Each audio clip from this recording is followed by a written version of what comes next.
1945 Berlin पूरी तरीके से बर्बाद हो चुका था। नाजी जर्मनी हार चुकी थी और हिटलर अपने बंकर में आखिरी सांस ले रहा था। लेकिन जब सोवियत के सोल्जर्स नाजी के हेडक्वार्टर में घुसे तो उन्हें कुछ ऐसी चीजें मिली जिन्हें देखकर वो पूरी तरीके से हैरान रह गए। वहाँ थे मैप्स, पुराने सिंबल्स और हिमालयाज की तरफ इशारे करते हुए कुछ रिकॉर्ड्स। किसी नए देश पर कब्जा करने की प्लानिंग नहीं थी, ये किसी और चीज की तलाश थी, ऐसी जगह की जो दुनिया के किसी ऑफिशियल मैप पर मौजूद नहीं थी। और उस जगह का नाम था शंभाला, एक ऐसा रहस्यमयी राज्य जहाँ ये बोला जाता है कि पूरी दुनिया का सबसे रहस्यमयी ज्ञान छुपा हुआ है जो पूरी दुनिया को बदल सकता है। कुछ लोग ये मानते हैं कि ये सिर्फ एक कहानी है, लेकिन कुछ लोग ये भी मानते हैं कि हिमालय के किसी अनजान कोने में ये जगह आज भी मौजूद है। और सबसे हैरान करने वाली बात ये है कि शंभाला का जिक्र सिर्फ नाजी थ्योरीज में नहीं मिलता, इसका जिक्र हिंदू और तिब्बतियन परंपराओं में भी मिलता है।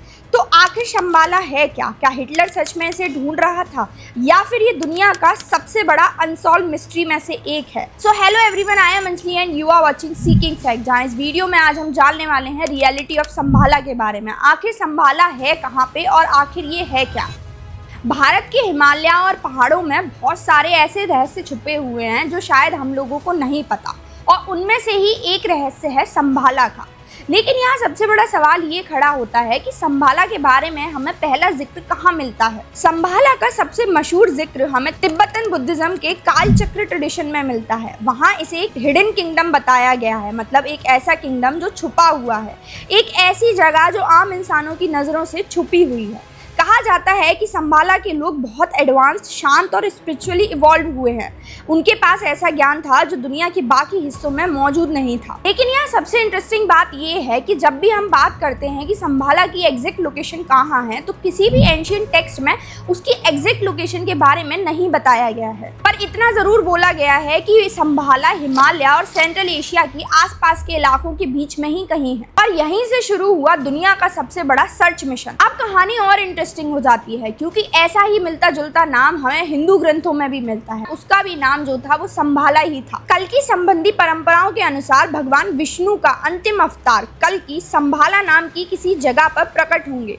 यहाँ से एक बड़ा सवाल पैदा होता है, क्या हिंदू और बुद्धिस्ट परंपरा एक ही जगह की बात कर रही है या फिर दोनों अलग अलग कॉन्सेप्ट है? आज तक इसका कोई फाइनल आंसर नहीं मिला है, लेकिन इसी कनेक्शन ने शंभाला को और भी ज्यादा मिस्टीरियस बना दिया है। लेकिन यहाँ अब सबसे बड़ा सवाल ये खड़ा होता है, क्या शंभाला सही में एक असली जगह है? सोचो, हजारों साल पहले हिमालय के कई इलाके पूरी तरीके से दुनिया से कटे हुए थे। सैटेलाइट थी, ना जीपीएस था और ना ही मॉडर्न मैप्स थे। लेकिन यहाँ एक और सवाल ये उठता है, अगर असली में कोई आइसोलेटेड वैली में कोई सिविलाइजेशन मौजूद होती तो क्या बाकी दुनिया को उसके बारे में पता चल पाता? कुछ हिस्टोरियंस मानते हैं कि शंभाला की कहानी शायद किसी रियल हिमालयन किंगडम से इंस्पायर हुई हो।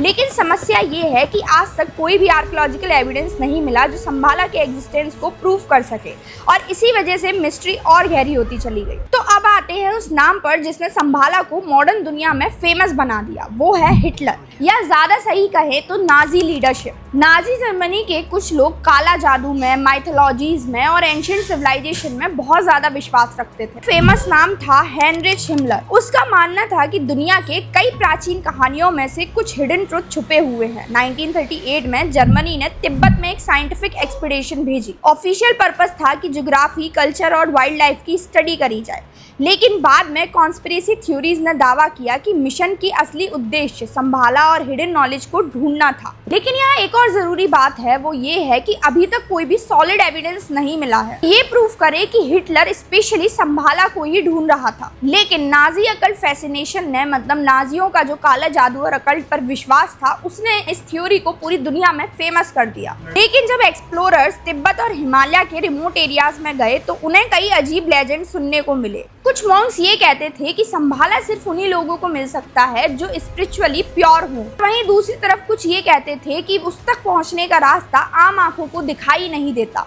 और उसके बाद कुछ कहानियां तो ऐसे सुनने में आई जिसको लोगों ने फैंटेसी समझकर इग्नोर कर दिया। लेकिन फिर भी हर जनरेशन में कुछ लोग शंभाला को ढूंढने निकल पड़ते हैं। लेकिन 20वीं सदी तक आते आते एक और थ्योरी बहुत ज्यादा फेमस हुई जिसका नाम था अगरथा। कहा गया कि हिमालय के नीचे एक और एक हिडन सिविलाइजेशन मौजूद है और संभाला उस हिडन सिविलाइजेशन का एक गेटवे है। कुछ लोगों ने इसे हॉलो अर्थ थ्योरी से भी जोड़ा, जो शायद आपने किंग कॉन्ग वर्सेस गॉडजिला वाली मूवी में देखी होगी। ये उसी तरीके की हॉलो अर्थ की यहाँ बात कर रही है, मतलब अर्थ के अंदर एक पूरी दुनिया बसती है। सुनने में ये थ्योरी बहुत ज़्यादा एक्साइटिंग लगती है, लेकिन साइंस को आज तक इसका कोई भी एविडेंस नहीं मिला है। फिर भी इंटरनेट पर ये थ्योरी आज भी जिंदा है। अगर हम साइंटिस्ट और हिस्टोरियंस की बात को समझें तो उनका अप्रोच काफ़ी ज़्यादा सिंपल है। उनका कहना है कि एक्स्ट्रा ऑर्डिनरी क्लेम के लिए एक्स्ट्रा ऑर्डिनरी एविडेंस भी चाहिए, और अब तक संभाला का सपोर्ट में कोई भी डायरेक्ट फिजिकल एविडेंस नहीं मिला है। ना ही कोई सिटी मिली है, ना ही कोई रूल्स मिले हैं, ना ही कोई कंफर्म लोकेशन मिली है। इसीलिए एकेडमिक वर्ल्ड संभाला को एक माइथोलॉजी या स्पिरिचुअल कॉन्सेप्ट के रूप में देखता है, और शायद यही संभाला का सबसे बड़ा मिस्ट्री है। हो सकता है संभाला एक रियल किंगडम हो जो हिस्ट्री में खो गया हो सकता है कि वो शायद एक स्पिरिचुअल स्टेट हो। ऐसा भी बहुत लोगों ने माना है कि संभाला रियल लाइफ में एग्जिस्ट नहीं करती है, ये सिर्फ एक स्पिरिचुअल स्टेट है जो आफ्टर मेडिटेशन के कुछ स्टेजेस को क्लियर करने के बाद देखी जा सकती है। मतलब वही इंसान जो मेडिटेशन ज़्यादा अच्छी कर पाएगा वही संभाला तक पहुँच पाएगा। एक ऐसी जगह जहाँ युद्ध ना हो, जहाँ कोई दुख भी ना हो और ज्ञान वहाँ की सबसे बड़ी ताकत हो। ये एक ऐसी स्टेट की बात हो रही है जैसे प्लेटो ने